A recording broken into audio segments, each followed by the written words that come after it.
जी जी sir, sir आ आवाज रही है। आ रही अच्छा है। चले ही जी। बताते कि अपना जी सर। मौक़िफ़ रखे चले हाफिज़ साहब प्लीज। तिलावत फरमा दें जी। जी सर बिल्कुल। अऊज़ु बिल्लाहि मिनश शैतानिर रजीम। बिस्मिल्लाहिर रहमानिर रहीम।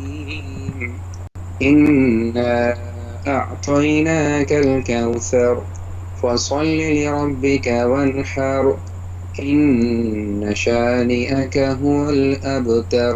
सदक़ल्लाहुल अलिय्युल अज़ीम। जज़ाकल्लाह। अगर हो सके तो प्लीज़ जो है वो तर्जुमा साथ सुना दिया करें, अगर हो सके कल ठीक से। है। जी।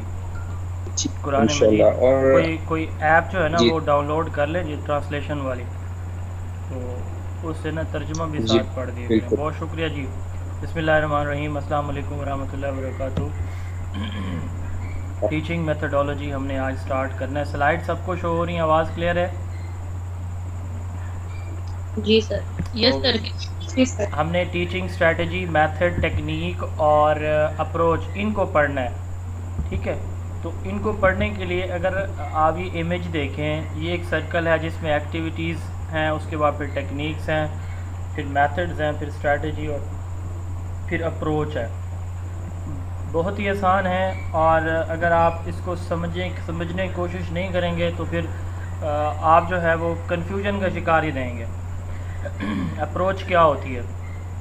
सबसे ब्रॉडर आपको नज़र आ रही है अप्रोच, सबसे ऊपर है दायरे में, बाकी सारी चीज़ें इसके अंदर है। अब अप्रोच क्या होती है?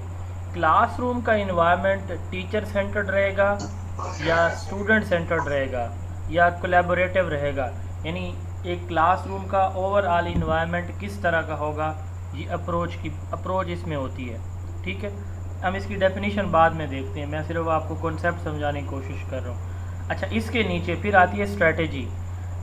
अब स्ट्रेटजी क्या होती है? हमारे कोई भी टीचिंग इंस्ट्रक्शन हो रही होती है तो उसमें हम गोल सेट करते हैं, तो हम उन गोल्स की अचीवमेंट के लिए जो कुछ करते हैं वो हमारी स्ट्रेटजी कहलाती है।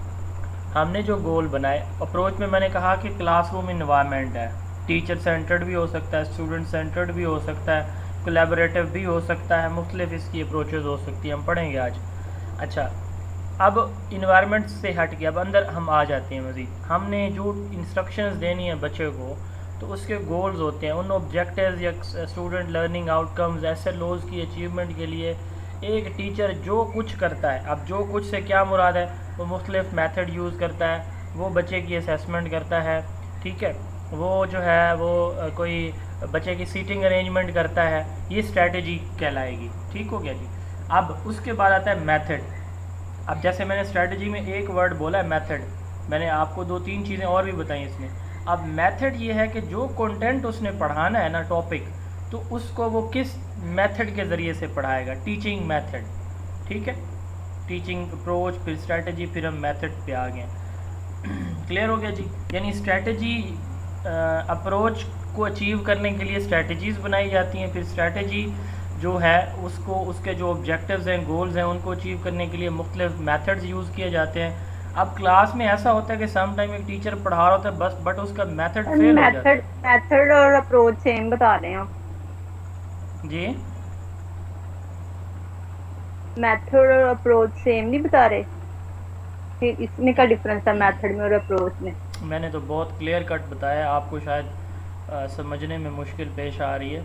मैंने क्लासरूम इन्वायरमेंट की बात की, अप्रोच, ठीक है, ये ओवरऑल होती है। Sir, approach tell us what to teach and method tell us how to teach. हाँ, मैं अभी बताता हूँ, उस साइड पे मैं नहीं जा रहा, अभी सिर्फ जनरल कॉन्सेप्ट ले, इसकी डेफिनेशन जब पढ़ेंगे क्लियर हो जाएगी। मेथड मैंने कहा कि किस तरीके से आप पढ़ाते हैं, ठीक है, वो आपका एक्टिविटी मेथड हो सकता है, आपका क्वेश्चन आंसर मेथड हो सकता है, लेक्चर मेथड हो सकता है, डिस्कशन मेथड, कोई भी हो सकता है। अब देखें, जब टीचर पढ़ा रहा होता है ना, तो पढ़ाने के दौरान उसके जो जो मेथड है सम टाइम वो उस एक टॉपिक के सारे एस्पेक्ट्स पे पूरा नहीं उतरता, यानी सादा अल्फाज में कि वो जो टॉपिक पढ़ा रहा होता है ना, तो उसका जो मेथड है उससे उसकी उस टॉपिक की हर एक पॉइंट को बच्चे उस एक मेथड से नहीं समझ पा रहे होते। तो वो क्या करता है, उस मेथड को यूज़ तो करता रहता है, बट कुछ पॉइंट्स या कुछ जो उसमें जो टॉपिक के सब टॉपिक्स होते हैं उनको समझाने के लिए वो सडन जो है कुछ चेंजेस लाता है अपने मेथड के अंदर, ठीक है। तो उसको हम क्या बोलते हैं, टेक्निक्स बोलते हैं, यानी मेथड के अंदर होती हैं टेक्निक्स, ठीक हो गया। अब उसके बाद एक्टिविटीज़ यही हमारी जो होती हैं, जैसे बच्चों को कोई क्लास वर्क दे, इंडिविजुअल वर्क दे दिया, ग्रुप वर्क दे दिया, पेयर वर्क दे दिया। अप्रोच मैं रिपीट कर रहा हूँ, फिर हम इसकी रीडिंग पे जाते हैं। अप्रोच में हमने कहा कि ओवरऑल क्लासरूम एनवायरनमेंट की बात होगी, किस तरह का है, टीचर सेंटर्ड इन्वायरमेंट है, लर्नर सेंटर्ड इन्वायरमेंट है। इन्वायरमेंट और मेथड इसमें अप्रोच और मेथड में बहुत डिफरेंस है, ठीक है।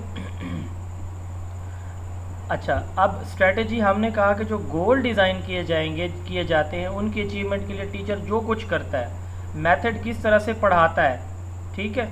अब देखें हम आप में से जिसने सवाल अभी किया वो शायद इस वजह से उनको समझने में दुश्वारी पेश आई हो कि हम कहते हैं ना कि टीचर सेंटर्ड मेथड्स होते हैं, लर्नर सेंटर्ड मेथड होते हैं। अब वो लर्नर सेंटर्ड मेथड्स होते हैं, यानी कोई लर्नर सेंटर्ड या टीचर सेंटर्ड कोई टीचिंग मेथड नहीं है, ये अप्रोच होती है बेसिकली। अब जैसे लेक्चर मेथड है, ये अगेन उस टीचर सेंटर्ड अप्रोच का उसकी कैटेगरी में आता है। इसी तरह एक्टिविटी है, लर्नर सेंटर्ड के अंदर आएगी। अच्छा, मेथड में वे ऑफ टीचिंग होगा, ठीक है। अच्छा, उसके बाद टेक्निक, आपका अक्सर एक्सपीरियंस रहा होगा, कभी ना कभी यकीनन ज़रूर हुआ होगा कि आप एक मेथड से पढ़ा रहे होते हैं, तो जैसे अभी मैं पढ़ा रहा था ना, तो किसी को समझ नहीं लगी तो उसने सवाल कर दिया। अब मैं फ़ौरी तौर पर क्या करता हूँ कि अपने डिस्कशन को थोड़ा मज़ीद सिंपल कर लेता हूँ। तो ये एक मेथड के दौरान कुछ ऐसी ट्रिक्स इस्तेमाल करना कि आपका जो स्टूडेंट है, बच्चा है, वो बात नहीं समझ पा रहा, तो उसको वो बात समझ आ जाए, फिर आप उसी मेथड पे वापस आ जाते हैं। तो वो जो आप शॉर्ट ट्रिक्स करते हैं यूज़, छोटे छोटे ऑब्जेक्टिव्स को, यानी 2-4 बच्चों को समझ नहीं आ रही तो उनको समझाने के लिए, उसको हम टेक्निक्स बोलते हैं जी। ये था हमारा टेक्निक और टैक्स। सर ये टैक्स भी इसी को ही कहते हैं? मैं बताता हूँ अभी, उस साइड पे हम बाद में जाते हैं। अच्छा एक सर, मेरा एक क्वेश्चन था। नहीं, क्वेश्चन सर जब लास्ट टाइम आपने जब पढ़ाया था ना, तो आपने ना सर स्ट्रेटेजी को ब्रॉडर टर्म कहा था। तो मैंने ब्रॉडर अब भी कहा है। अब आप ब्रॉडर अब भी मैं कह रहा हूँ सर, अब जो तस्वीर शो हो रही है, फिर उसके मुताबिक सबसे ज्यादा ब्रॉडर तो अप्रोच बन रही है। बात सुने ना, टीचिंग स्ट्रेटेजी मेथड, इसकी हमने बात की थी लास्ट टाइम शायद। स्ट्रेटेजी मेथड और टेक्निक्स की बात मैंने की थी, ये मैंने आपको समझाने के लिए यूज़ की है।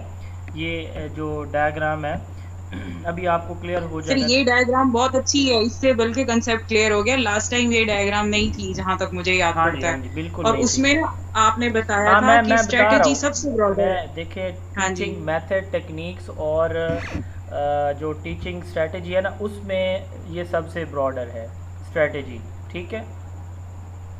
मैं अभी बताता हूँ, अब हम रीडिंग करते हैं तो सारी चीज़ें क्लियर हो जाएंगी। अब देखें, स्ट्रेटजी हमने बात कर लेते हैं, अप्रोच को चलें पहले देख लेते हैं, ठीक है। स्ट्रेटजीज़ पे बाद में चले जाएंगे हम। अब क्या है टीचिंग अप्रोचेस, क्या होती हैं? These are set of principle about the nature of teaching and learning in classroom. अब देखें, इसमें टीचिंग भी है प्लस लर्निंग भी है, तो वही बात है ना कि जो हमारे क्लासरूम का कल्चर है, क्लासरूम इन्वायरमेंट किस तरह का होगा, ठीक है। A teaching approach comprises the principle and the method use for the instructions, यानी प्रिंसिपल्स ऑफ टीचिंग इसके अंदर फॉलो किए जाते हैं। जैसे हमने बात की थी, 2 तरह के प्रिंसिपल भी पहले पढ़ चुके हैं हम। तो इसमें ओवरऑल टीचिंग और लर्निंग दोनों चीज़ों को देखा जाता है, ठीक है। क्लासरूम का इन्वायरमेंट किस तरह का हम रखेंगे, ये सारी चीज़ें इसके अंदर आती हैं। जनरल प्रिंसिपल यानी teaching method, management strategies use for the classroom instruction. अब ये देखिए, डायरेक्टिव हो सकती है, कंस्ट्रक्टिव, कोलैबोरेटिव, इंटीग्रेटिव, रिफ्लेक्टिव, कोई भी अप्रोच हो सकती है क्लासरूम की ओवरऑल। लेकिन सबसे कॉमन जो हमारे यहाँ यूज़ होती है वो डायरेक्टिव और कंस्ट्रक्टिव यूज़ होती हैं, यानी कंस्ट्रक्टिव वही लर्नर सेंटर्ड है। बट एक देखें, इंडिविजुअल अगर बच्चा कर रहा है तो ये कंस्ट्रक्टिव हो सकती है, बट अगर बच्चे मिल के कोई एक लर्निंग टास्क पूरा कर रहे हैं, जैसे प्रोजेक्ट के अंदर होता है जैसे डिबेट डिस्कशन के अंदर होता है, तो उसमें कोलैबोरेटिव अप्रोच हो जाएगी, इंटीग्रेटिव मिक्स हो जाएंगी, और रिफ्लेक्टिव जिसमें बच्चा रिफ्लेक्ट भी कर रहा होगा जो उसने समझा नहीं समझा।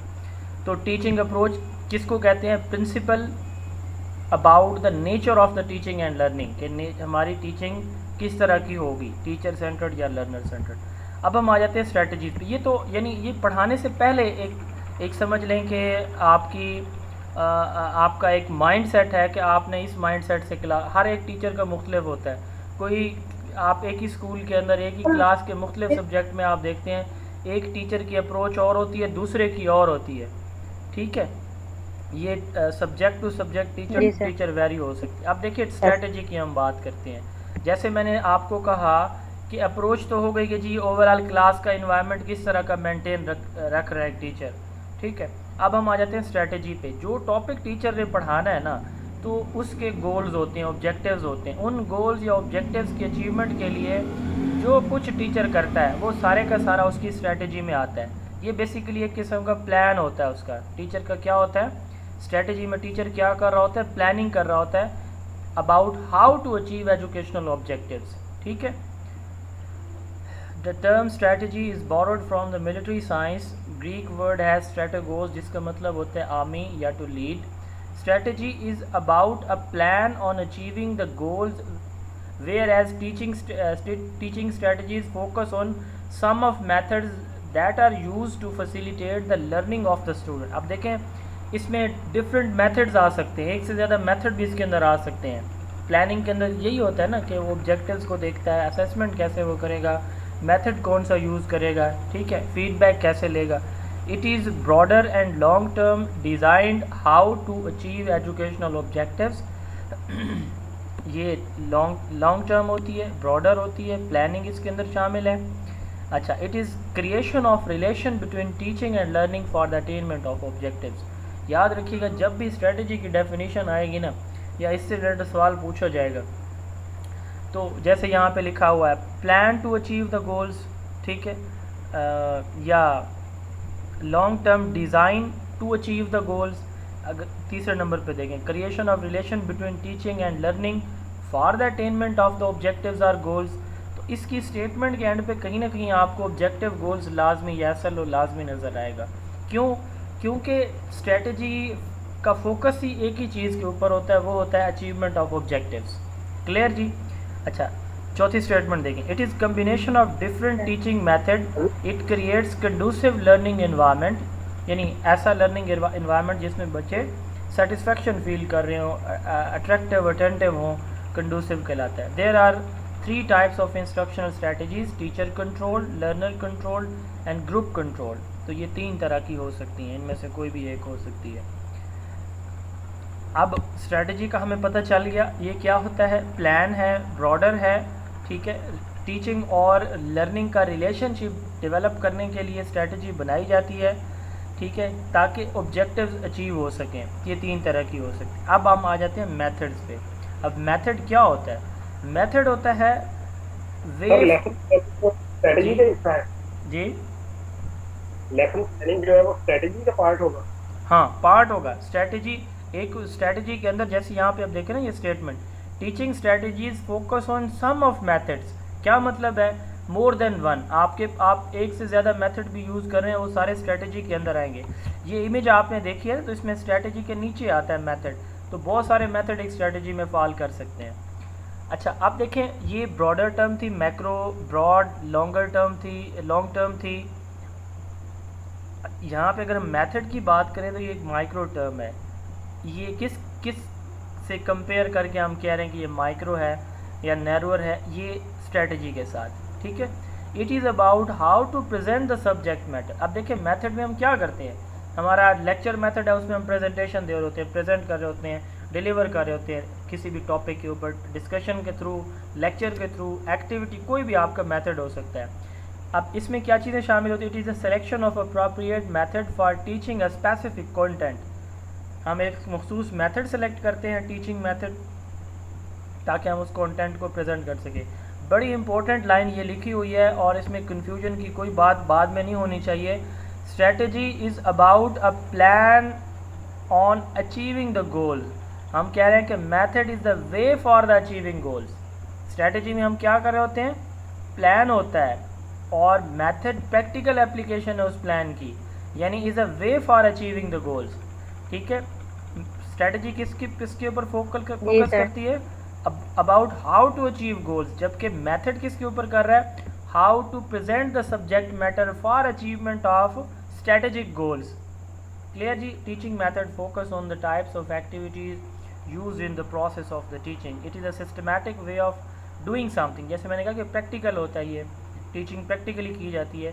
प्लानिंग आप जो है वो अपने जहन में भी कर सकते हैं, थ्योरेटिकल भी कर सकते हैं, नोटबुक पे, टीचर डायरी पे भी कर सकते हैं। It implies an orderly and logical arrangement of steps. अब देखें आपके टीचिंग के स्टेप्स होते हैं, हम इंशाल्लाह पढ़ेंगे। हर एक टीचिंग मेथड के मुख्तलिफ स्टेप्स हैं। ये देखें, ये लेक्चर मेथड के स्टेप्स आपको नज़र आ रहे हैं, ये डिस्कशन मेथड के स्टेप्स आपको नज़र आ रहे हैं, ठीक है, ये लेक्चर के हैं। इसी तरह ये जो है वो डिमॉन्स्ट्रेशन के स्टेप्स हैं 3। तो हर एक स्टेप के क्या होते हैं, मुख्तलिफ स्टेप्स होते हैं। तो यहाँ पे यही बात की जा रही है कि it implies an orderly and logical arrangement of the steps. It is more procedural, ये ज़्यादातर प्रोसीजरल होते हैं, यानी एक स्पेसिफिक प्रोसीजर को हम फॉलो करते हैं। अब लेक्चर मेथड है, उसका अपना प्रोसीजर है, प्रोजेक्ट का अपना है, एक्टिविटी का अपना है, क्वेश्चन आंसर का अपना। ये सारे मेथड्स की एग्जांपल मैं दे रहा हूँ। ठीक हो गया जी। अब मेथड तक क्लियर हो गया, कोई मसला? नो सर, क्लियर है।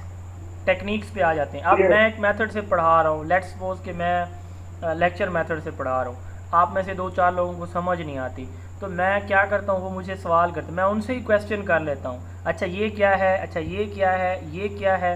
तो वहाँ से मुझे पता चल जाता है कि इस बच्चों को यहाँ पे मसला आ रहा है। तो अब मैंने कौन सी टेक्निक यूज़ की ड्यूरिंग अ मेथड, मैंने क्या किया कि मेरे एक बच्चे को यहाँ से समझ नहीं आ रही, मैंने उसे क्वेश्चन आंसर शुरू कर दी, यानी ये एक और मेथड है। क्वेश्चन आंसर लेक्चर मेथड से अलग मेथड है। तो मैंने इस शॉर्ट इमीडिएट ऑब्जेक्टिव को अचीव करने के लिए क्या किया है, मैंने ट्रिक्स यूज़ की हैं। वो कौन सी हैं? सवाल जवाब वाली, ठीक है। तो इसको हम कहते हैं टेक्निक। ये ब्रिज कंसिडर किए जाते हैं स्ट्रेटजी और मेथड में। क्यों? क्योंकि ये लिंक बना, अब देखें ना, मेथड तो फेल हो गया, फ़र्ज़ करें एक मेथड से नहीं समझ आ रही सारे बच्चों को, तो अब वहाँ पे एक टीचर क्या करता है, कुछ शॉर्ट ट्रिक्स यूज़ करता है, छोटी छोटी टेक्निक्स यूज़ करता है। तो उन टेक्निक्स को हम या ट्रिक्स को टीचिंग टेक्निक्स कहते हैं। These are the bridge between strategy. ये मेथड एक सारे टॉपिक को पढ़ाने के लिए होता है, याद रखिएगा, और एक टॉपिक के एक छोटे एरिया को समझाने के लिए टेक्निक यूज़ की जाती है। These are the bridge between the strategy and methods. It is a well defined procedure use to accomplish a specific अब देखें, ये ओवरऑल सब्जेक्ट मैटर की बात होगी यहाँ पे, या टॉपिक की। यहाँ पे specific activity, specific part of a topic या टास्क की बात होगी यहाँ पे। These are tricks to accomplish immediate objectives. अब देखें इमीडिएट का क्या मतलब है, नहीं समझ आ रही अचानक से, वो मेथड में थोड़ी बहुत अमेंडमेंट करता है। The ways of implementing a method is called teaching techniques या टेक्निक्स ऑफ टीचिंग। अब देखें, way of planning, sorry strategy is a planning to achieve, ठीक है, और वे टू अचीव गोल्स ये मेथड है, और वे टू इम्प्लीमेंट मेथड ये क्या कहलाएगी, टेक्निक कहलाएगी। अब देखें ना, मेथड तो चल रहा है, मेथड में बच्चे को समझ नहीं आ रही, अब टीचर क्या करता है, उसमें मुख्तलिफ टेक्स्ट या ट्रिक्स यूज़ करता है एक लेक्चर के दौरान। Managing teacher practice already implemented. Technique में क्या होता है, कोई नया काम नहीं करा रहा होता वो, या एक नया मेथड इंट्रोड्यूस नहीं करवा लेता, टोटली मेथड चेंज नहीं कर रहा होता, बट कि क्या कर रहा होता है, मैनेजिंग टीचिंग प्रैक्टिस। जो टीचिंग ऑलरेडी वो जिस मेथड से कर रहा है उसके अंदर वो क्या उसको मैनेज कर रहा होता है, उसमें कुछ इजाफा कमी बेशी कर रहा होता है। ये टेक्निक्स हैं। क्लियर जी, यहाँ तक कोई मसला?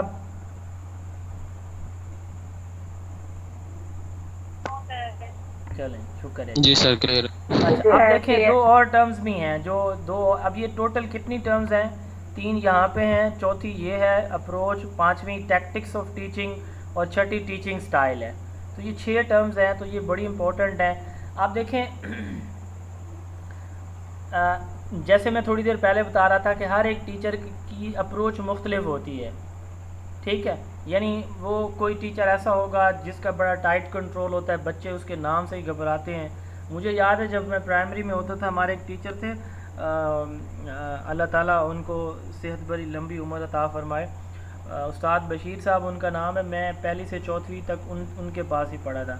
वो साइकिल पे आते थे और हमारे स्कूल की, हाई स्कूल की बाउंड्री वाल नहीं होती थी तब, तो मुझे याद है कि हम वो गांव में हमारा स्कूल है, तो बहुत दूर से वो सड़कें नज़र आती थी, उस वक्त बाउंड्री वाल नहीं थी, गांव की एक साइड पे हमारा स्कूल है। तो वो जिस रोड से आते थे ना, रास्ते से आते थे, हम दूर से देख रहे होते थे कि आज उस्ताद हमारा आ रहा है कि नहीं आ रहा। इतना उनका खौफ होता था कि हम दुआएं करते थे कि आज ना आए, क्योंकि उन्होंने रोज़ाना मारना होता था। और स्पेशली मुझे, क्योंकि मैं क्लास का मॉनिटर होता था और मॉनिटर से एक्सपेक्ट किया जाता था कि ही इज़ परफेक्ट मैन और ये गलती कर नहीं सकता, और अगर मैं गलती करता था तो मेरी ऐसी शामत आती थी कि मैं 3 दिन फिर सोचता था कि बाल बराबर भी मेरे से कोई मिस्टेक ना हो। बहरहाल, तो ये क्यों होता है ऐसा? ये इसलिए होता है कि एक टीचर का अपना एक अपनी अप्रोच होती है। 5वीं में जिस टीचर के पास मैं पढ़ता रहा हूँ तो उसकी अप्रोच, और तीसरा हम जब पीरियड सिस्टम शुरू हो जाता है 6ठी से इंटरमीडिएट तक, ग्रेजुएशन, मास्टर, एमफिल, पीएचडी तक, तो वहाँ पे भी हर टीचर का अपना एक स्टाइल होता है। अब स्टाइल क्या होता है टीचर का? इसमें 2 चीज़ें आती हैं टीचर के स्टाइल में, उस्ताद का बिहेवियर, उसका अपना रवैया और उसकी स्ट्रेटजी। अब देखें, एक टीचर फ़र्ज़ करें कि वो एक्टिविटी मेथड से पढ़ा रहा है या उसकी अप्रोच कंस्ट्रक्टिव है, वो बच्चों को इन्वॉल्व, ओवरऑल क्लास का इन्वायरमेंट वो ये रखना चाह रहा है, बट उसका अपना बिहेवियर क्या है, बड़ा सख्त है, रूड सा है।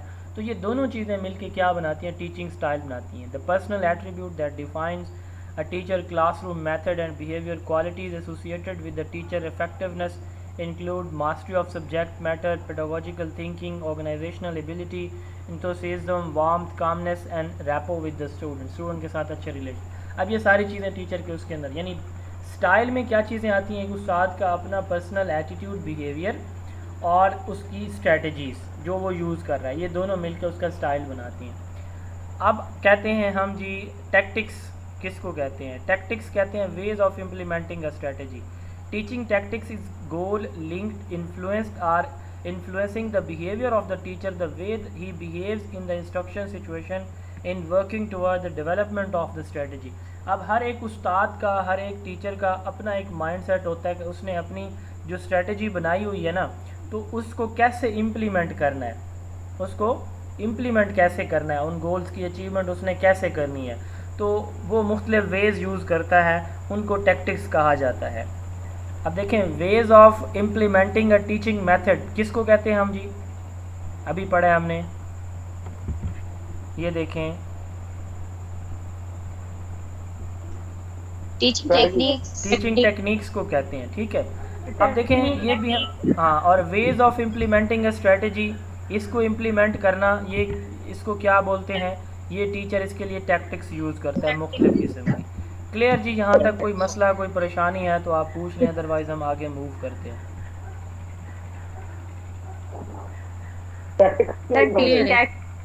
टैक्टिक्स की कोई एग्जांपल बता दें। एग्जांपल मैं दूंगा तो फिर आप लोग जो है वो मिक्स हो जाएंगे कि ये तो फलां की भी बनती है, तो इसलिए एग्जांपल आई थिंक सो इसकी रहने दें। इसको इतने याद रख लें, पेपर में इतने ही पूछा जाएगा टैक्टिक्स, अगर सवाल आया तो किसको कहते हैं, तो veg of implementing a strategy. ठीक है, ठीक है सर। जी सर। क्योंकि ये चीज़ें, ये जो टर्म्स हैं हम समझते हैं method, strategy, technique, tactics, style, approach, ये एक ही बात है, बट इसमें थोड़ा सा डिफरेंस जो था मैंने क्लियर करने की कोशिश की है। बट अब जैसे मैं अगर बात करूँ टीचर सेंटर्ड की, लर्नर सेंटर्ड की, तो फिर हम कहते हैं कि वो तो मेथड भी होते हैं, वो तो जो है वो टेक्निक्स भी हो सकती हैं, तो इसलिए फिर उसको रहने दें, आप इतना ही याद रख लें। आगे अब हम बात कर लेते हैं अप्रोचेज़ की सबसे पहले, फिर हम जाएंगे मेथड्स पे, फिर हम टेक्निक्स की भी बात कर लेंगे। ठीक है, और फिर उसके बाद हम जो है टीचिंग स्टाइल की भी बात हम कर लेंगे। टीचिंग स्टाइल हमारे पास ये अगर आप देखें तो ये हमारे पास बेसिक 5 टीचिंग स्टाइल्स होते हैं। ठीक है, तो ये सब की एग्जांपल मैं एंड पे फिर आपको इंशाल्लाह मैं इसकी टैक्टिक्स का भी बता दूंगा। जब हम ये सारे पढ़ लेंगे तो उसमें आपको फिर कन्फ्यूजन नहीं होगी इंशाल्लाह। अब देखें अप्रोच, जैसे मैंने बात की है कि अप्रोच में हम क्या देखते हैं, ओवरऑल हम स्ट्रक्चर देखते हैं क्लासरूम का। Principle of nature of teaching हमने अप्रोच को डिफ़ाइन किया है। टीचर सेंटर्ड, जिसमें सारी की सारी इंस्ट्रक्शन कौन दे रहा होगा, उस्ताद मोहतरम खुद दे रहे होंगे। लर्नर सेंटर्ड, इसमें इंस्ट्रक्शन सिर्फ टीचर नहीं दे रहा होगा बल्कि इसमें स्टूडेंट भी इन्वॉल्व होंगे डिस्कशन के टीचिंग लर्निंग प्रोसेस के अंदर। Subject centred similar to teacher centred होती है। अब देखें टीचर सेंटर्ड में सारी की सारी इंस्ट्रक्शन उस्ताद खुद दे रहा होता है। सब्जेक्ट सेंटर्ड में भी सारा काम वही उस्ताद खुद ही कर रहा होता है। बट डिफरेंस कहाँ पे होता है फिर, क्यों हम इसको अलग कहते हैं सब्जेक्ट सेंटर्ड, क्यों लिखा है हमने अलग? इसलिए लिखा है सब्जेक्ट सेंटर्ड में टीचर का फोकस उस सब्जेक्ट के ऊपर होता है, उससे दाएं बाएं वो नहीं होता। बच्चे की थिंकिंग डेवलप हुई है नहीं हुई, बच्चे की क्रिएटिविटी डेवलप हुई है नहीं हुई, बच्चे को वो चीज़ आनी चाहिए, उसको मेमोराइज़ करना चाहिए उसको बस।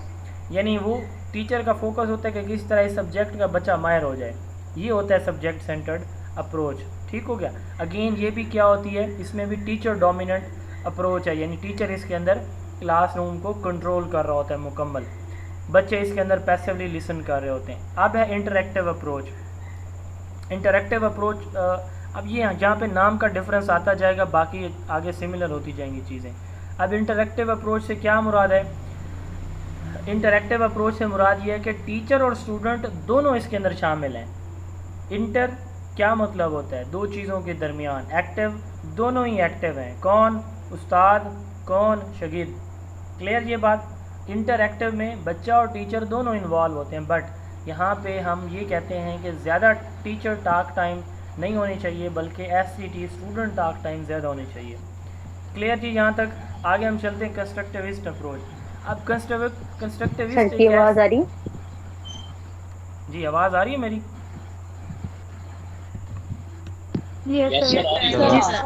अच्छा चलें, किसी ने सवाल किया, मेरे को शायद आवाज़ ना आ रही हो। अच्छा अब आगे देखें, कंस्ट्रक्टिविस्ट की हम बात कर रहे थे। कंस्ट्रक्टिविस्ट अप्रोच या कंस्ट्रक्टिव लर्निंग जैसे हमने पढ़ा था, ये बिल्कुल उसी तरह है। अब इसमें बच्चा एक्टिवली अपना नॉलेज खुद कंस्ट्रक्ट करेगा। आपने बच्चे को फ़र्ज़ करें कोई इंसेक्ट्स के बारे में पढ़ाना है, ठीक है, तो आप बच्चे को फील्ड में बाहर ले जाएं, वहाँ देखें कि मुख्तलिफ़ कीड़े मकोड़े चींटियाँ वगैरह मौजूद हैं दरख्तों के नीचे पौधों के साथ, वो उनको ऑब्ज़र्व करेंगे खुद। फिर आप उनसे कहते हैं कि उन्होंने क्या चीज़ ऑब्ज़र्व की, क्या चीज़ देखी। प्लांट्स, मुख्तलिफ़ प्लांट्स के बारे में, कुछ पौधों के पत्ते चौड़े होते हैं, कुछ के लंबूतरे होते हैं। आपने मोनोकॉट डाइकॉट का कॉन्सेप्ट पढ़ाना है, आप उन बच्चों को ले जाएं फील्ड के अंदर, ठीक है, माइक ऑफ रखें प्लीज़। तो वो फूल देखेंगे, उनके पत्ते देखेंगे, आपने उनसे ये कहना है कि वो ऑब्ज़र्व करें डिफरेंस कहाँ पे मौजूद है। तो वो ख़ुद आपको बताएंगे कि ये जो मोनोकॉट होते हैं उनके पत्ते लंबूतरे होते हैं, डाइकॉट के जो पत्ते हैं वो चौड़े होते हैं। अच्छा इसी तरह वो एक दाला, दो दाला, फूल की पत्तियाँ वगैरह वगैरह, वो पत्तों के ऊपर जो रगें होती हैं, ये मुख्तलिफ़ चीज़ें जिनकी बेस पे हम डिफ्रेंशिएट करते हैं एक दाला पौधे और दो दाला को।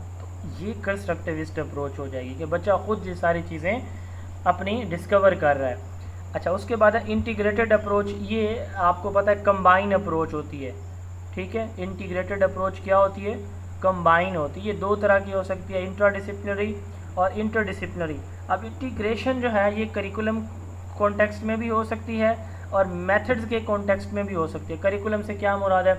जब हम मुख्तलिफ सब्जेक्ट्स को मिला लेते हैं ना, तो ये इंटीग्रेशन करिकुलम के कॉन्टेक्स्ट में जाएगी। इसी तरह इंटीग्रेटेड करिकुलम में या सब्जेक्ट में। और जब हम जो है टीचिंग मेथड की बात करेंगे तो मेथड को मिक्स करेंगे तो इंटीग्रेटेड टीचिंग ये बन जाएगी। अब यहाँ पे दो वर्ड्स लिखे हुए हैं, इंट्राडिसिप्लिनरी एंड इंटरडिसिप्लिनरी। आप देखें जब एक टीचर एक सब्जेक्ट को दूसरे सिमिलर सब्जेक्ट के साथ मिला के पढ़ाने की कोशिश कर रहे हैं, एक सब्जेक्ट को दूसरे सिमिलर सब्जेक्ट के साथ मिला के पढ़ाने की कोशिश करेगा तो ये कहलाएगी इंट्राडिसिप्लिनरी। इंट्रा का मतलब होता है किसी एक ही चीज़ के अंदर से सेम कंटेंट है या सेम फील्ड है तो उसी में से उसके डिफरेंट एरियाज हैं, उनको आपस में इकट्ठा करना इंट्राडिसिप्लिनरी कहलाता है। इंटरडिसिप्लिनरी आप देखें एक स्कूल के बच्चे हैं ना, तो उनके दरमियान जो कंपटीशन हो रहा होगा तो ये इंट्राडिसिप्लिनरी कंपटीशन होगा, ठीक है। एक स्कूल ए है और एक स्कूल बी, इन दोनों के बच्चों के दरमियान कंपटीशन हो रहा है, इंटरडिसिप्लिनरी कंपटीशन होगा। एक क्लास के बच्चों के दरमियान कंपटीशन हो रहा है, इंट्राडिसिप्लिनरी कंपटीशन होगा, ठीक है। तो इंट्रा क्लास कंपटीशन होगा, वो इंट्रा स्कूल होगा जो पहला मैंने बताया। अच्छा इसी तरह दो मुख्तलिफ क्लासेस के बच्चों के दरमियान कंपटीशन आप करा रहे हैं तो ये इंटर क्लास कंपटीशन हो जाएगा। इसी तरह जब हम सब्जेक्ट्स की बात करते हैं, सिमिलर फील्ड के सब्जेक्ट जो है वो इंट्राडिसिप्लिनरी होंगे और मुख्तलिफ फील्ड के इंटरडिसिप्लिनरी होंगे। Metacognition approach. अच्छा देखें हम बाज़ औक़ात हमने एक आइडिया बनाया होता है ना, किसी चीज़ के बारे में हम सोचते हैं, फिर उसके ऊपर दोबारा भी सोचते हैं कि ये मैंने जो सोचा या जो मैं करने जा रहा हूँ ये ठीक है या गलत है। ऐसा करते हैं हम?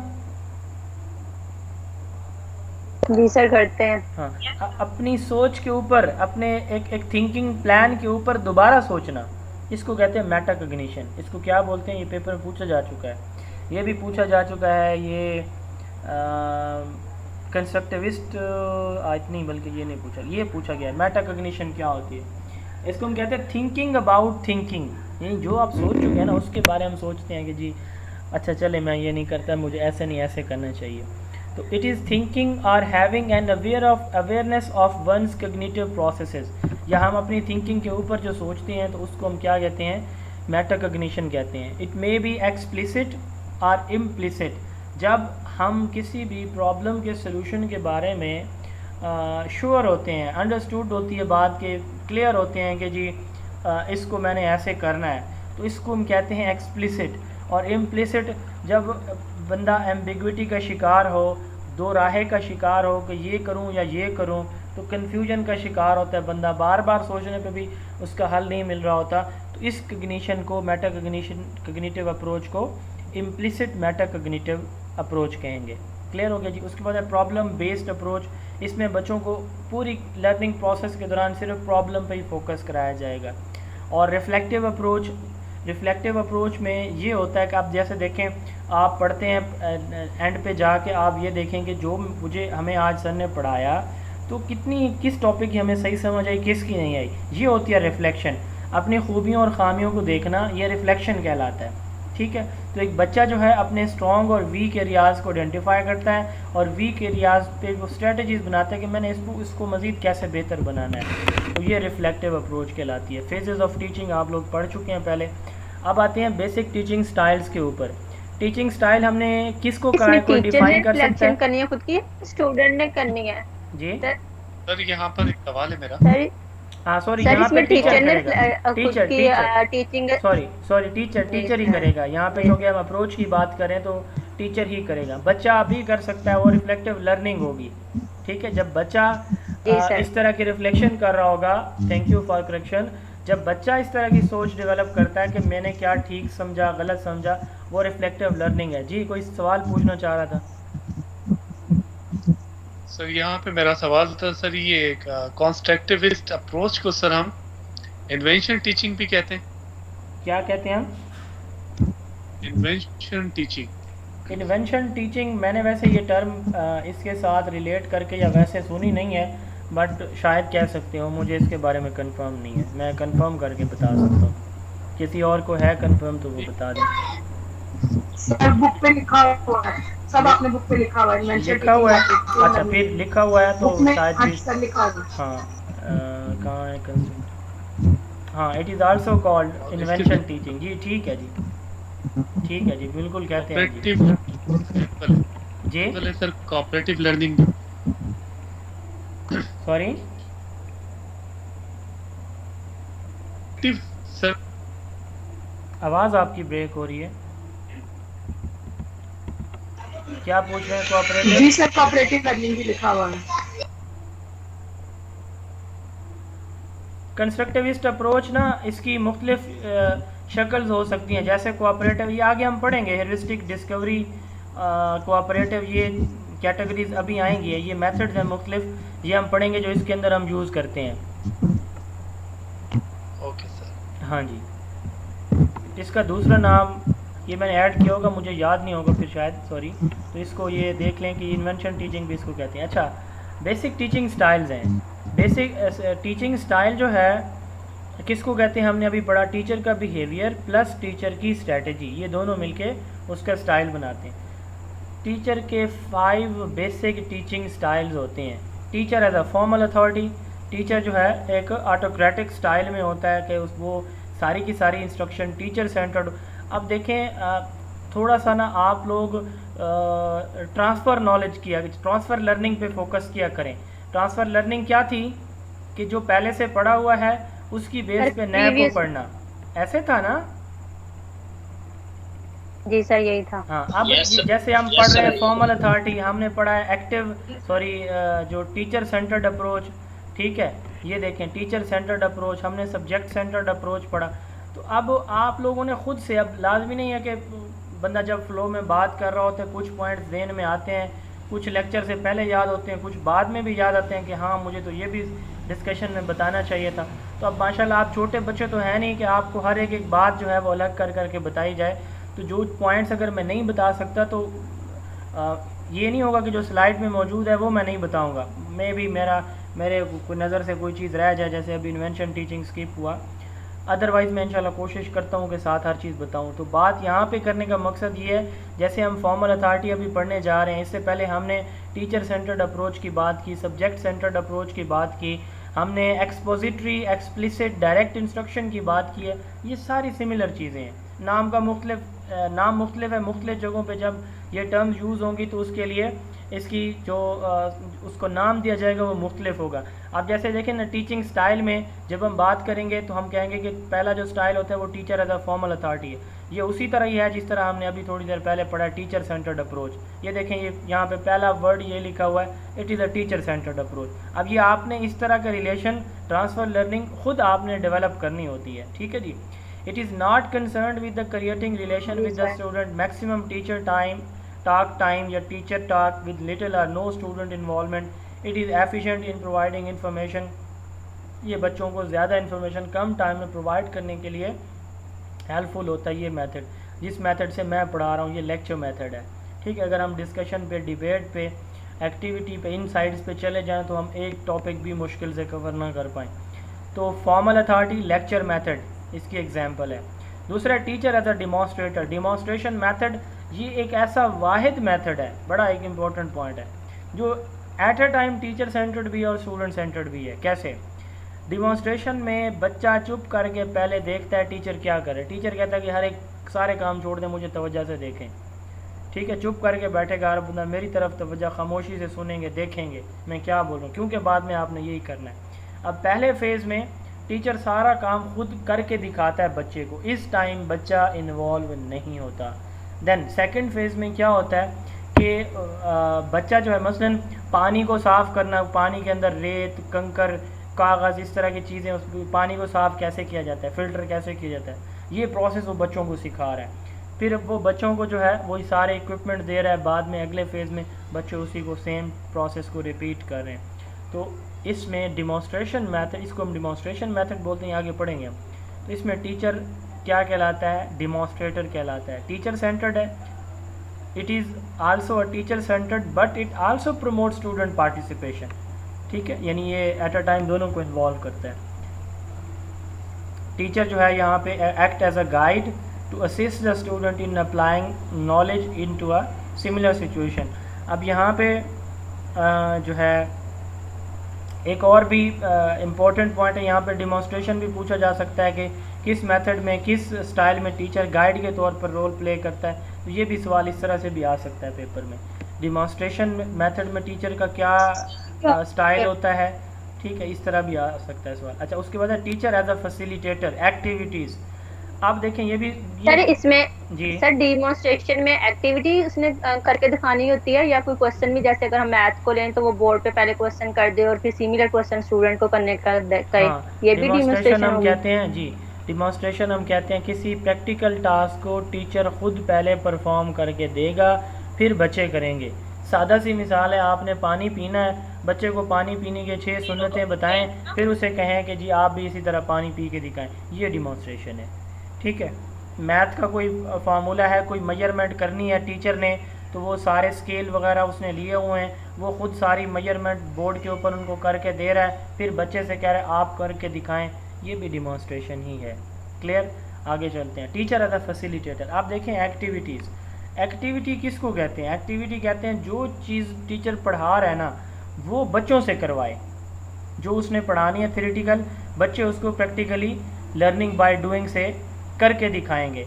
तो एक्टिविटी मेथड में टीचर फैसिलिटेटर होता है। Teacher believe that student learn best through activities mainly involve group work, student are responsible for learning independently. Group work होता है बट हर बच्चा अपना अपना काम कर रहा होता है। Lesson are usually student centred and student are encourage to collaborate with one another. तो एक्टिविटी मेथड में टीचर का क्या रोल स्टाइल है? फैसिलिटेटर। देन आता है डेलीगेटर। अब प्रोजेक्ट मेथड है।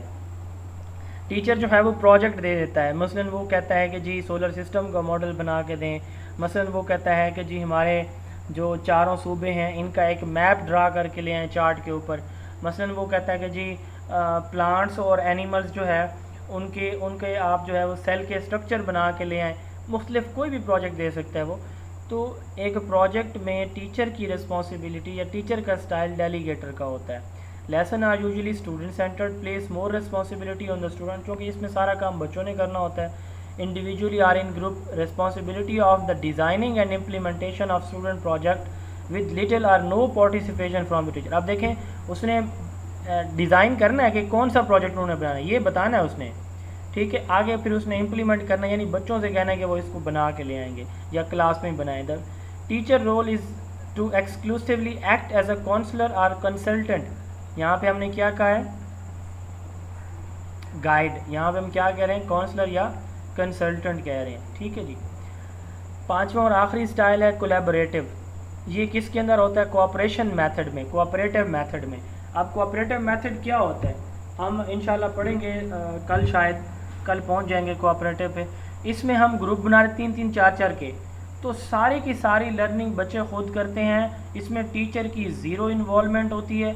इसमें सारे का सारी लर्निंग बच्चे एक दूसरे से करके, एक दूसरे से पूछ के, एक दूसरे को हेल्प आउट करके करते हैं। इसको हम कहते हैं cooperative learning. Teacher accept the student ideas, teacher explore student ideas, it's relate its with the personal experiences, the teacher invites the learner to share, यानी बच्चों से ही वो सब कुछ क्या कहता है, उनसे कहता है कि वो शेयर करें। जहाँ तक कोई मसला जी इन पांचों स्टाइल्स में किसी को कोई प्रॉब्लम, पहले में फॉर्मल अथॉरिटी लेक्चर है, डिमॉन्स्ट्रेशन में वो डिमॉन्स्ट्रेटर है, एक्टिविटी में फैसिलिटेटर होता है, प्रोजेक्ट मेथड में वो डेलीगेटर होता है, कोऑपरेटिव मेथड में वो कोलैबोरेटर होता है। जी जी सर डेलीगेटर का वैसे मतलब क्या है? डेलीगेटर का मतलब होता है किसी चीज़ को सपोर्टर कह सकते हैं जी, सर सपोर्टर कह सकते हैं कि वो डेलीगेट, हाँ, जैसे काउंसलर होता है उसका क्या काम होता है, उसका काम यही होता है कि जहाँ पे बच्चे को मसला आ रहा है ना वो उसको असिस्ट करेगा। मसलन क्लास में उसने चार्ट बनाने के लिए दे दिए तो हर एक बच्चे के पास जाएगा। काउंसलर कहते हैं उस बंदे को जो दूसरों को प्रॉब्लम के सलूशन प्रोवाइड करता है, तो डेलीगेटर भी यही होगा इस कॉन्टेक्स्ट में, यहाँ पे यही मतलब होता है इसका, दूसरों को लेके चलना, दूसरों को समझाना। तो काउंसलर का होता है कि प्रॉब्लम को सलूशन प्रोवाइड करना, कंसल्टेंट काउंसलर का यही काम होता है। अच्छा, level of teaching style according to student involvement. Collaboration और कोऑपरेशन ये सेम टर्म्स हैं या डिफरेंट हैं? इसको हम आगे जाके डिटेल में डिस्कस करेंगे कोऑपरेटिव मेथड में, वहाँ मैं आपको इसका डिफरेंस क्लियर कर दूंगा, ठीक है। ओके, थोड़ा सा डिफरेंस होता है वो मैं बताऊंगा। अच्छा, level of teaching style according to student involvement. अब देखें टीचिंग स्टाइल का जो लेवल, अब यहाँ पे हमने स्टाइल की बात की, ये 5 ही हैं। इसमें क्लोज्ड, फ्रेम्ड एंड नेगोशिएटेड। बात यही है कि वही चीज़ें रिपीटेडली आपके सामने आ रही हैं, बट मुख्तलिफ लोगों ने उसको मुख्तलिफ अंदाज में एक्सप्रेस किया और उसके लिए टर्म मुख्तलिफ यूज़ किए। अब यहाँ पे लेवल्स ऑफ टीचिंग की बात की जा रही है, closed, framed and negotiated. Student involvement की बेस पे लेवल्स ऑफ टीचिंग कितने हैं? 3 हैं, closed, framed and negotiated. Close क्या होता है? ऐसा टीचिंग मेथड का ऐसा लेवल जिसके अंदर स्टूडेंट की इन्वॉल्वमेंट बिल्कुल नहीं होती, वो क्लोज्ड कहलाता है। क्या कहलाता है? स्टूडेंट की इन्वॉल्वमेंट बिल्कुल नहीं होगी या होगी तो बहुत थोड़ी होगी, महदूद होगी। इसको हम क्या बोलेंगे? Close teaching level of teaching style बोलेंगे। अब ये लेवल्स ऑफ टीचिंग नहीं है, ये याद रखिएगा। लेवल्स ऑफ टीचिंग और होते हैं, ये लेवल ऑफ टीचिंग स्टाइल्स हैं। क्लियर ये बात? ठीक है जी सर। हाँ जी सर। उस वो जो स्टाइल होती है ना वो आगे हम पढ़ेंगे। मेमोरी, अंडरस्टैंडिंग और तीसरा क्या होता है मेरे जहन से निकल गया। मेमोरी, अंडरस्टैंडिंग, पता नहीं तीसरा मेरे जहन में नहीं आ रहा, चलें आ जाएगा तो मैं बता दूंगा। तो ये लेवल ऑफ टीचिंग स्टाइल्स हैं। ये जो आपने ऊपर स्टाइल पढ़े हैं इनके 3 लेवल हैं। क्लोज्ड है, इसमें सारा का सारा टीचर का रोल है। अब आपने मुझे बताना है इनमें क्लोज कौन सा होगा जो ऊपर हमने 5 पढ़े हैं जी। सर टीचर सेंटर वाला होगा और दूसरा भी अथॉरिटी। होगा जब तक वो टीचर परफॉर्म करके दिखाएगा स्टूडेंट को कराने से पहले। Sir teacher as formal authority यही क्लोज होगा सर। सिर्फ यही पहले वाला होगा, दूसरा कहाँ पे है, दूसरे के लिए अलग एक है लेवल, वो भी हम आपको समझ लग जाएगी। अच्छा, the teacher provides a structure for the lesson within which student are able to contribute their own ideas and interpretations. यानी टीचर स्ट्रक्चर देता है और बच्चे जो है उसमें अपना कंट्रीब्यूशन भी देते हैं फिर, यानी टीचर भी पहले इन्वॉल्व हो रहा है फिर बच्चे भी हो रहे हैं। तो ये कौन सा होगा, कौन कौन से हो सकते हैं? टीचर भी, डेमोन्स्ट्रेटर वाला। हाँ, डिमॉन्स्ट्रेटर वाला होगा। डेमोन्स्ट्रेटर वाला। और उसके बाद negotiated, the direction of the lesson is to considerable extent dependent on the student ideas and consideration. जी, इसमें कौन से होंगे, बाकी इसके अंदर आ जाएंगे। क्लियर जी, ये 3 जो है वो लेवल्स हो गए। अच्छा, यहाँ तक कोई मसला जी किसी को? सर इसमें कौन कौन से बताए हैं, फ्रेम्ड और नेगोशिएशन कौन कौन से बताए हैं? फ्रेम में देखें, फ्रेम्ड में मैंने, क्लोज में मैंने कहा कि teacher as a formal authority है, ठीक है। फ्रेम्ड में हमने कहा कि टीचर भी इन्वॉल्व है, बच्चे भी इन्वॉल्व हैं, ठीक है। तो इसमें ये डिमॉन्स्ट्रेशन आप ले लें। और निगोशिएटेड में अगले 3 आ जाते हैं जिसमें सारी की सारी जो है वो लर्निंग जो प्रोसेस है वो बच्चों के ऊपर ही डिपेंडेंट होता है। जैसे प्रोजेक्ट में बच्चे खुद कर रहे होते हैं, एक्टिविटीज़ में कर रहे होते हैं, और कोलैबोरेटिव में कोलैबोरेटर जो है टीचिंग स्टाइल इसमें कर रहे होते हैं। यहाँ तक जी कोई problem? Excuse me sir, facilitator में भी तो टीचर पहले करके दिखा रहा होता है स्टूडेंट्स को जी। सर, फैसिलिटेटर में भी तो टीचर पहले करके दिखाता है, फिर उसके बाद स्टूडेंट्स करते हैं ना। बात यह है कि स्टूडेंट की इन्वॉल्वमेंट, यानी देखें नहीं करते। हाँ, बात यह है कि स्टूडेंट ज़्यादातर जो इंस्ट्रक्शंस है वो डिपेंडेंट होती है बच्चे के ऊपर। अब देखें, हम एक्टिविटी मेथड पढ़ेंगे, जो एक्टिविटीज़ टीचर डिज़ाइन करता है ना, ये चले मैं आपको पहले बता देता हूँ, वो टीचर अपनी मर्ज़ी से नहीं करता। एक्टिविटी मेथड में वो कहाँ से करता है, ये लर्नर सेंटर्ड अप्रोच है जिसमें बच्चे की नीड इंटरेस्ट के अकॉर्डिंग, उसमें वो प्री प्लानिंग भी नहीं करता। वो यानी उसके हाथ बंधे होते हैं, वो देखता है सिचुएशन उसके मुताबिक, यानी बच्चा जो लर्न करना चाह रहा है। तो इसका मतलब इंस्ट्रक्शन जो है वो बच्चों की नीड इंटरेस्ट के अकॉर्डिंग होगी, जिस तरह का वो चाहेंगे उस तरह की उसको डिज़ाइन करनी पड़ेगी मौके पे। ये आगे जाके भी हम इंशाल्लाह इसका डिफरेंस देखेंगे। क्लियर ये बात कि एक्टिविटी में टीचर नो डाउट इसमें शामिल होता है, बट हम यहाँ कह रहे हैं कि जो इन्वॉल्वमेंट है या इंस्ट्रक्शन है वो किस पे डिपेंडेंट होती है, डायरेक्शन ऑफ द लेसन की बात हो रही है, किस पे डिपेंडेंट होती है, बच्चों के ऊपर होती है यहाँ पे। क्लियर जी, समझ लगी है? Yes sir. या कोई है मसला इसमें? Yes sir, clear. Clear sir, thank you. Lecture method, lecture किसको कहते हैं? वो मेथड जिससे आप जो है वो आज 5वां लेक्चर खैर खैरियत से सुन रहे हैं। लेक्चर कहते हैं किसी टॉपिक को वर्बली एक्सप्लेन करना, ज़बानी किसी टॉपिक को तफसील के साथ बयान कर देना लेक्चर कहलाता है। Lecture is explanation of the topics to the student verbally. Lecture ये लेक्चर एक फ्रेंच वर्ड है। लेक्चर इसका मतलब होता है रीडिंग प्रोसेस, ठीक है। Lecture is an oral presentation, यानी वही वर्बल या oral presentation intended to present the information or teach people about particular subject. यानी ऑरल प्रेजेंटेशन है या वर्बल एक्सप्लेनेशन होती है लेक्चर के अंदर। सबसे ओल्डेस्ट मेथड है और ये आइडियलिज्म फ़िलोसफी ने दिया था। आइडियलिज्म हम पढ़ेंगे कि सोक्रेटिस और प्लेटो की फ़िलोसफी है। तो मोनोलॉग है, ऑटोक्रेटिक मोनोलॉग ऐसा मेथड होता है जिसमें टीचिंग यूनी डायरेक्शनल होती है। यूनी डायरेक्शनल से मुराद ये है कि एक साइड पे से इंस्ट्रक्शन जा रही है, दूसरी साइड से ना आ रही है, टू वे कम्युनिकेशन ना हो, वो मोनोलॉग होता है। मोनोलॉग यानी ये भी एक बड़ा इंपॉर्टेंट पॉइंट अब आ गया। तो जो टीचर सेंटर्ड मेथड होंगे वो मोनोलॉग होंगे, डायलॉग होंगे। एक तो ये बताएं आप। और जो लर्नर सेंटर्ड है वो क्या होंगे? जी डिस्टॉर्शन हो रही है सर, आपकी आवाज़ ब्रेक हो रही है। आवाज़ ब्रेक हो रही है जी सर आपकी आवाज़ बिल्कुल भी नहीं आ रही। चलें चलें, एक सेकंड जी।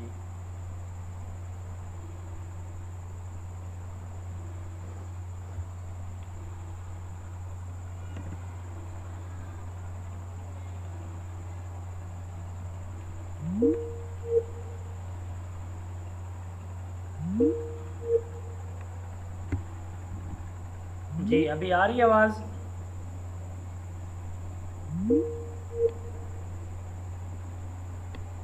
जी अब आ रही है आवाज़? नहीं आ रही सर। जी प्लीज़, आवाज़ आ रही है मेरी अब? आपको सर की आवाज आ रही है? नहीं यार अभी भी नहीं आ रही आवाज़ मेरी? सर दोबारा गई आवाज। नहीं आ रही सर की आवाज, बिल्कुल भी नहीं है।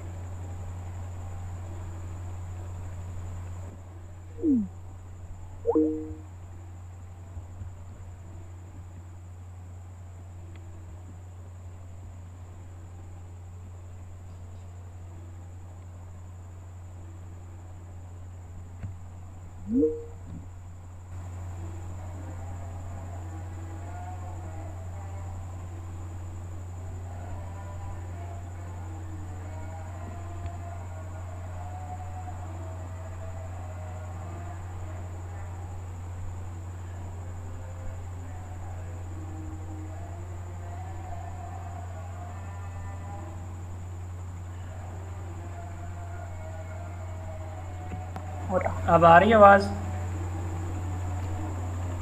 जी सर। चलें अजान हो जाए, सर, अभी आई एक है। मिनट की ब्रेक होगी, सिर्फ अजान हो रही है यहाँ।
अच्छा जी, लेक्चर मैंने कहा कि वर्बल एक्सप्लेनेशन होती है। एक फ्रेंच वर्ड है लेक्चर, जिसका मतलब होता है रीडिंग प्रोसेस। हम कहते हैं कि an oral presentation of the topic और verbal explanation of the topic is called lecture. Lecture method किसने दिया था? कुछ बुक्स में सोक्रेटिस का नाम लिखा हुआ है, सुकरात का, कुछ बुक में जो है ये इसका प्लेटो का लिखा हुआ है। तो बहरहाल मेरे ख्याल से तो ये सोक्रेटिस का ही ज़्यादा बनता है, प्लेटो का भी बन सकता है। बहरहाल इसमें कन्फ्यूजन है, कोई क्लियर कट इसका आंसर मेरे पास नहीं है कि कौन था इसका फाउंडर। तो लेक्चर मेथड पहला टीचर चूँकि वहाँ पे उसमें कन्फ्यूशियस का भी नाम आता है, बट फॉर्मल वे से जब हमें पता चलता है कि ये मेथड कब यूज़ हुआ, तो आइडियलिज़म फ़िलासफ़ी में जब ये फ़िलासफ़ी पढ़ाई जाती थी वहाँ एथेंस में, तो उस वक्त ये यूज़ हुआ था लेक्चर मेथड। तो वो फ़िलासफ़ी चूँकि आइडियलिज़म प्रॉपर वे में प्लेटो ने दी है, तो इसलिए ज़्यादातर जो है वो प्लेटो के खाते में ये बात जाती है कि लेक्चर मेथड उनकी इन्वेंशन है। बहरहाल ओल्डेस्ट मेथड है, आइडियलिज़म फ़िलासफ़ी ने दिया है। मोनोलॉग में बता रहा था, उस वक्त आवाज़ ब्रेक हुई। आवाज़ आ रही है ना आप सबको? यस सर आ रही है। अच्छा, जैसे इस वक्त हमारी जो कन्वर्सेशन है वो 2 वे हो रही है, आप भी बोल रहे हैं, मैं भी बोल रहा हूँ। ऐसी कन्वर्सेशन जो 1 वे है, एक साइड पे चल रही हो, उसको मोनोलॉग कन्वर्सेशन बोलते हैं। तो क्योंकि ये टीचर सेंटर्ड मेथड है, तो इसमें टीचर टॉक टाइम होती है, बच्चे पैसिवली सुन रहे होते हैं, तो ये मोनोलॉग इसलिए हम इसको कहते हैं। ऑटोक्रेटिक है क्योंकि टीचर का टाइट कंट्रोल होता है। इसके 2 और नाम भी हैं, एक है चाक एंड टाक मेथड, यानी चाक से लिखते जाओ और बोलते जाओ, या बोर्ड से लिखते जाओ, मार्कर से लिखते जाओ और बोलते जाओ। चाक एंड टॉक मेथड भी इसको कहते हैं, और डिडक्टिक इंस्ट्रक्शंस भी बोलते हैं। डिडक्टिक इंस्ट्रक्शन कहते हैं कि स्टोरी की तरह किसी चीज़ को पढ़ देना, ठीक है, स्टोरी की तरह किसी चीज़ को पढ़ देना जो है वो इसको हम डिडक्टिक इंस्ट्रक्शन बोलते हैं।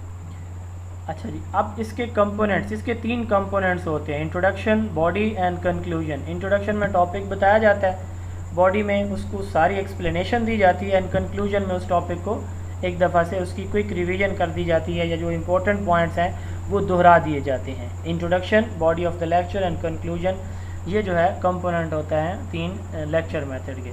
Establishing a teacher student rapport is necessary for the better delivery. जब ये इसमें ये फिट नहीं आती ये बात, ये ओवरऑल एक बात है कि उस वक्त आपकी टीचिंग अच्छी हो सकती है, बच्चे आपकी बात को बेहतर समझ सकते हैं जब आपका बच्चों के साथ रैपो यानी रिलेशनशिप अच्छा डेवलप हो चुका हो। ठीक है, अब इसके फ़वाइद क्या हैं? इससे बच्चे जो है वो कंसंट्रेशन के साथ बैठते हैं, क्योंकि उन्हें पता होता है कि डिलीवरी लेक्चर की हो रही है, अगर ये कोई बात रह गई तो रह जाएगी। अच्छा, दूसरा, इसमें थोड़े टाइम में ज़्यादा कंटेंट प्रेजेंट किया जा सकता है। इसमें जो कि वर्बल कन्वर्सेशन ज़्यादा होती है तो इसलिए ज़्यादा एरियाज़ को भी साथ शामिल किया जा सकता है, दूसरे सब्जेक्ट एग्जाम्पल्स एरियाज़ को शामिल किया जा सकता है। तो ये लार्ज क्लास साइज़ के लिए, यहाँ पे बच्चों की तादाद ज़्यादा होती है जैसे कॉलेज में, तो इस तरह के इन्वायरमेंट में जो है ये फिजिबल है। इससे रिलेटेड एक सवाल पेपर में 90% चांस है कि आपके पेपर में भी सवाल आएगा। ठीक है, लेक्चर मेथड एक्टिव होता है या पैसिव होता है? लेक्चर मेथड में स्टूडेंट एक्टिव होते हैं या पैसिव होते हैं? यही सवाल आ रहे हैं रिपीटेडली, और मुझे लगता है कि आपके पेपर में भी इंशाल्लाह सवाल आएगा। तो चलें जी, आपसे सवाल कर लेते हैं कि in lecture method students are active, passive? Passive. ठीक है। लेक्चर मेथड इज़, ये जैसे मैंने आपको बताया कि थोड़े टाइम में ज़्यादा कंटेंट हम दे सकते हैं। Economical, less economical, not economical?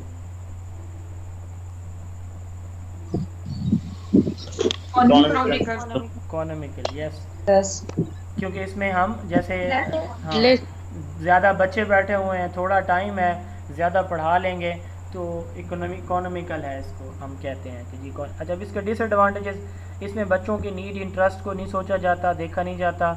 बच्चों के अंदर एनालिटिकल थिंकिंग पावर या ट्रांसफ़र ऑफ लर्निंग जो है वो डेवलप होने के चांसेस कम होते हैं।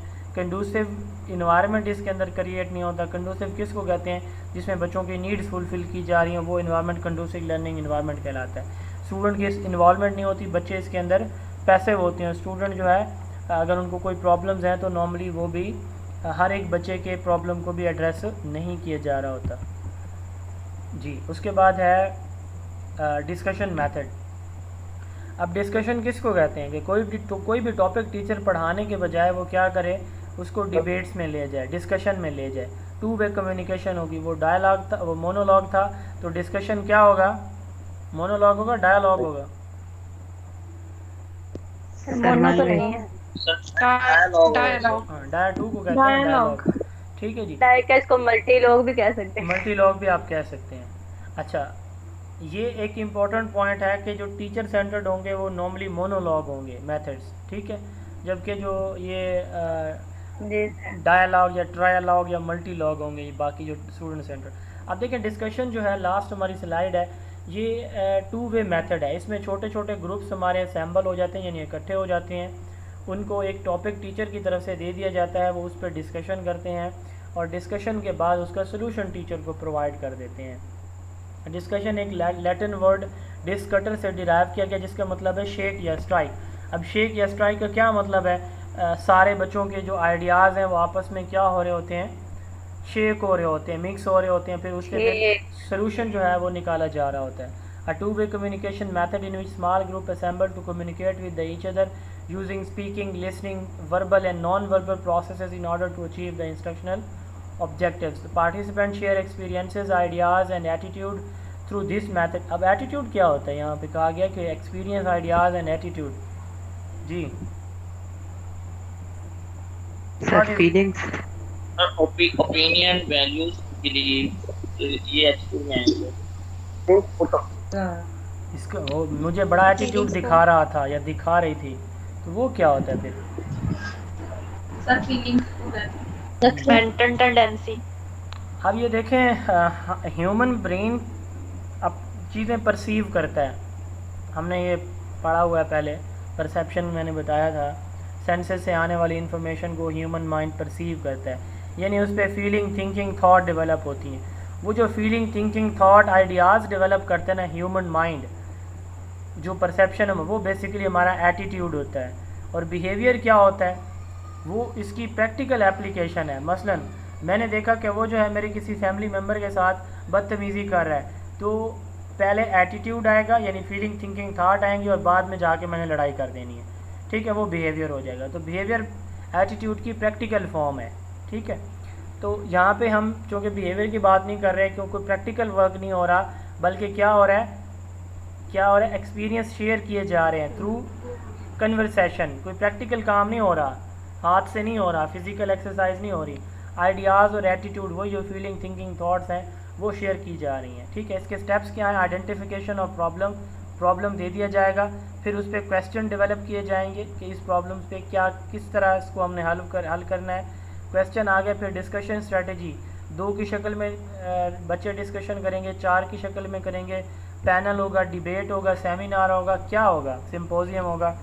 फिर उसके बाद अराइवल एट सोल्यूशन, फिर उसका सोल्यूशन निकल आएगा डिस्कशन के बाद, और फिर फाइनलाइजिंग द रिपोर्ट, फिर टीचर को वो सोल्यूशन प्रेजेंट कर दिया जाएगा। टीचर डिवाइड, अब इसमें वो डिटेल में इसका प्रोसेस बताया गया। Teacher divide the class into different groups and give the topics of the discussion to each group. Every group has a leader to anchor and conduct the discussion. आप जो group होता है ना, उसका ग्रुप जो group का सरबराह होता है उसको लीडर या एंकर कहा जाता है। वो स्टूडेंट इसके सिलेक्ट किया जाता है जिसके पास एबिलिटी हो ग्रुप को लीड करने की, यानी एंकरिंग की एबिलिटीज़ हों। तो इसमें रेलिवेंट टॉपिक दिया जाता है बच्चे की एज के सब्जेक्ट को देखते हुए, और इसमें तो अगर 2 टीचर हैं किसी क्लास के अंदर तो वो टीचिंग असिस्टेंट जो है वो टॉपिक अनाउंस कर रहा होता है। अभी हम पढ़ेंगे इसी चैप्टर के अंदर, एक हम पढ़ेंगे मल्टीग्रेड टीचिंग और एक हम करेंगे टीम टीचिंग। मल्टीग्रेड टीचिंग में एक टीचर जो है एक से ज़्यादा क्लासेस को पढ़ा रहा होता है, और टीम टीचिंग में एक क्लास को एक से ज़्यादा टीचर पढ़ा रहे होते हैं, दोनों एक दूसरे के रिवर्स हैं। तो टीम टीचिंग के अंदर जो दूसरा टीचर होता है इसमें हम हर ग्रुप को डिफरेंट टॉपिक देंगे या एक पूरी क्लास को एक ही टॉपिक को कहा? लाजमी नहीं है, ये सिचुएशन पर डिपेंड करेगा, डिफरेंट हो भी सकते हैं, नहीं भी हो सकते, लाजमी नहीं है ये। अगर टॉपिक काफ़ी सारे हैं, मसलन 3 टॉपिक्स हैं जो आपने पढ़ाने हैं, तो फिर आप क्या करते हैं कि 3 ग्रुप्स बना लेते हैं या 4 ग्रुप्स बना लेते हैं या 6 बना लेते हैं। तो आपको फ़ायदा ये हो जाता है कि हर ग्रुप को 3 ग्रुप्स बनाए हैं तो हर ग्रुप एक टॉपिक तैयार करता है, तो वो आपस में भी डिस्कशन करता है और पूरी क्लास को भी वो फिर बाद में शेयर कर देते हैं, उनको भी समझ लग जाती है। तो ये यूँ भी हो सकता है, एक ही टॉपिक है तो फिर सबका एक ही होगा, उसके पार्ट्स बना दिए जाएंगे कि इसका पहला कंपोनेंट फ़लाँ करेगा, दूसरा फ़लाँ, तीसरा फ़लाँ। अच्छा, अब देखें इसकी डिफरेंट टाइप्स हैं। अब सबसे पहले है सिंपोजियम। सिंपोजियम में 3 या 3 से ज़्यादा इंडिविजुअल क्या करते हैं, एक ही टॉपिक के मुख्तलिफ पहलुओं पे, एक टॉपिक आपका या क्वेश्चन एक ही होगा, उसके मुख्तलिफ एस्पेक्ट्स को 3 या 3 से ज़्यादा स्टूडेंट्स क्या करेंगे, अपने पॉइंट ऑफ व्यूज़ शेयर करेंगे, ठीक है। 3 या 3 से ज़्यादा स्टूडेंट्स, टॉपिक एक ही होगा और उसके तमाम एस्पेक्ट्स पे, यानी उसकी जैसे हम कहते हैं स्ट्रेंथ और वीकनेसेस, उसके हक़ में और उसकी मुखालफत में अपने अपने दलाइल देंगे 3 या 4 स्टूडेंट्स। ये होगा क्या कहलाएगा, सिंपोजियम। देन आता है पैनल डिस्कशन। पैनल में क्लास 2 हिस्सों में डिवाइड हो जाएगी, ठीक है। एक छोटा ग्रुप होगा जिसको एक्सपर्ट ग्रुप कहा जाएगा, एक बड़ा ग्रुप होगा जिसमें एक्सपर्ट में 4 से 8 बच्चे होंगे, और एक बड़ा ग्रुप होगा लार्जर ग्रुप जिसको हम ऑडियंस कहेंगे। तो जो छोटा ग्रुप है 4, 5 या 8 पे मुश्तमिल, तो वो आपस में डिस्कशन के बाद जो टॉपिक उनकी समझ लगी है वो सारी क्लास को फिर उसके अबाउट ब्रीफ कर देंगे। तो ये क्या कहलाता है, पैनल डिस्कशन कहलाता है। देन आता है डिबेट। अब डिबेट में क्या होता है, टॉपिक एक ही होगा, एक ग्रुप आएगा उसके हक़ में दलाइल देगा, दूसरा ग्रुप आएगा उसके अपोजिंग साइड पे अपने जो है वो आर्गूमेंट्स देगा, ठीक है जी। ये डिबेट हो गया, जैसे जिसे हम क्या कहते हैं जी, मुबाहिसा कहते हैं, यानी एक ही टॉपिक एक उसके हक़ में दलाइल देगा, दूसरा जो है वो उसकी मुखालफत में दलाइल देता है, इसको डिबेट कहते हैं। देन आता है सेमिनार। सेमिनार में ये होता है कि जो एक ग्रुप है उन्होंने किसी एक प्रोजेक्ट के ऊपर या किसी चीज़ के ऊपर कोई काम मुकम्मल किया हुआ होता है, यानी कोई टास्क है वो घर से मुकम्मल करके ले आए या कोई प्रोजेक्ट टीचर ने दिया हुआ है। जैसे हम जो है वो MPhil PhD का भी वो जब हम वो थीसिस देते हैं, प्रेजेंट करते हैं वाइवा, तो उस वक्त भी ये होता है हमारा सेमिनार। तो उसमें क्या होता है कि जो काम आपने किया होता है तो उस पे अपना जो उसकी सारी डिटेल आप शेयर कर रहे होते हैं कि मेरा ये टारगेट था, ये मेरा प्रॉब्लम था और इसको ऐसे ऐसे मैंने एड्रेस किया है। ठीक है, तो इसको हम सेमिनार बोलते हैं। उसके बाद है फॉर्मलाइज ग्रुप। सेमिनार की समझ लग गई जी, यानी 3 या 4 स्टूडेंट हैं, वो क्या करेंगे, एक ही टॉपिक के ऊपर क्या करेंगे, अपना जो थीम है या जो कुछ उन्होंने काम किया है वो प्रेजेंट कर देंगे। और फिर ऑडियंस से अगर कोई सवालात आते हैं, जैसे आपके जो टीचर होते हैं आपके सेमिनार में बैठे होते हैं, वो आपसे सवाल करते हैं आपके रिसर्च वर्क के बारे में, तो इसी तरह क्लास में भी बच्चे जो है वो कोई प्रोजेक्ट कंप्लीट करके ले आते हैं तो वो उस पर डिस्कशन करते हैं, बाकी उससे सुनते हैं और जो सवाल जवाब करते हैं। फॉर्मलाइज ग्रुप ये सर सेमिनार में एक स्टूडेंट भी हो सकता है जी। सेमिनार सेमिनार में एक स्टूडेंट भी हो सकता है, जैसे सैनऑफ से एक भी हो सकता है। ठीक है, एक भी हो सकता है। अच्छा देखें, ग्रुप बाय वन, यहाँ पे डेफिनेशन में भी लिखा हुआ है टू द ग्रुप बाय 1 और मोर मेंबर। अब मसलन किसी सेमिनार में फिर सारी क्लास तो इन्वॉल्व नहीं होगी ना, फिर ये सेमिनार में नहीं, ये हम इस कॉन्टेक्स्ट में ना क्लासरूम इन्वायरमेंट की बात, वो तो मैंने समझाने के लिए एग्जांपल आपको दी है ना कि आपके टीचर मौजूद होते हैं। यहाँ पे सेमिनार में, जो क्लास में सेमिनार, इस डिस्कशन मेथड में क्लास के सेमिनार से जो इसका मतलब लिया जा रहा है ना, वो ये है कि आपके जो स्टूडेंट हैं उन्होंने कोई चीज़ तैयार की हुई है, तो यानी कोई प्रोजेक्ट, कोई टॉपिक उन्होंने तैयार किया है, घर से करके लिए हैं, टीचर ने असाइनमेंट उनको दी है, अब वो यहाँ आके उसको प्रेजेंट कर रहे हैं। ठीक है, तो ये क्लास में सारी क्लास ही इन्वॉल्व होगी ऑडियंस के तौर पर। फॉर्मलाइज ग्रुप, अच्छा फॉर्मलाइज ग्रुप में क्या होता है कि फॉर्मल ग्रुप बना दिए जाते हैं, जैसे हम बना लेते हैं 3-3, 4-4 के, वो आपस में डिस्कशन करते हैं, एक दूसरे को समझते या समझाते हैं। उसके बाद है डिस्कशन वेब। डिस्कशन वेब क्या है कि पहला बंदा अपने आइडियाज़ दूसरे बंदे के साथ शेयर करेगा, सारी क्लास एक सर्कल में है फ़र्ज़ करें, ठीक है, तो पहला बंदा दूसरे के साथ आइडिया शेयर करेगा, दूसरा तीसरे के साथ, तो तीसरा चौथे के साथ, पहले 2 बंदे मिले, फिर 2 मिले और 4 हो गए, फिर 4 मिले 8 हो गए। तो इस तरह पूरी क्लास जो है एक वेब बना लेती है, एक नेटवर्क बना लेती है, इसको हम कहते हैं डिस्कशन वेब। ठीक है, एक बंदा दूसरे के साथ, 2 आगे अगले 2 के साथ, वो 4 अगले 4 के साथ, तो इसको हम डिस्कशन वेब कहते हैं। Form of discussion that start out with the individual student formulating a response, then each student pairs with others, then the pairs pair up to form the group of 4। इस तरह ये process आगे चलता चला जाता है। ये हमारा था जी discussion group. Round table conference, बच्चे एक गोल मेज़ की शक्ल में बैठ जाते हैं और 4 से 5 बच्चे और एक टॉपिक को डिस्कस करते हैं सर्कुलर शेप में बैठ के, इसको हम राउंड टेबल कॉन्फ्रेंस या राउंड टेबल डिस्कशन बोलते हैं। एंकर्ड इंस्ट्रक्शन, बच्चों को एक स्टोरी या इवेंट जो है एक प्रॉब्लम एक स्टोरी या इवेंट की शक्ल में दिया जाता है और फिर एंड पे उसके एक प्रॉब्लम रख दिया जाता है कि आप जो है इस प्रॉब्लम का सोल्यूशन हमें निकाल के दें थ्रू डिस्कशन।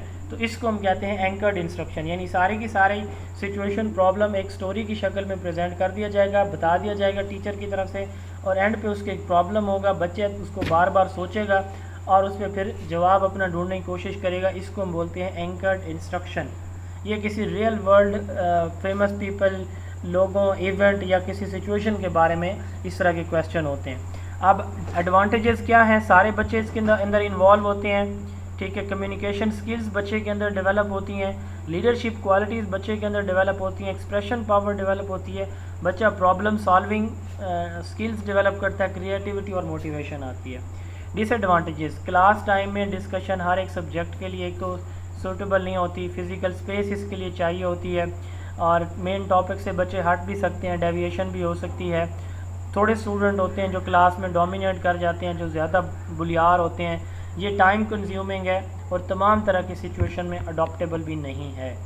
कोई सवाल आज के टॉपिक के हवाले से जी?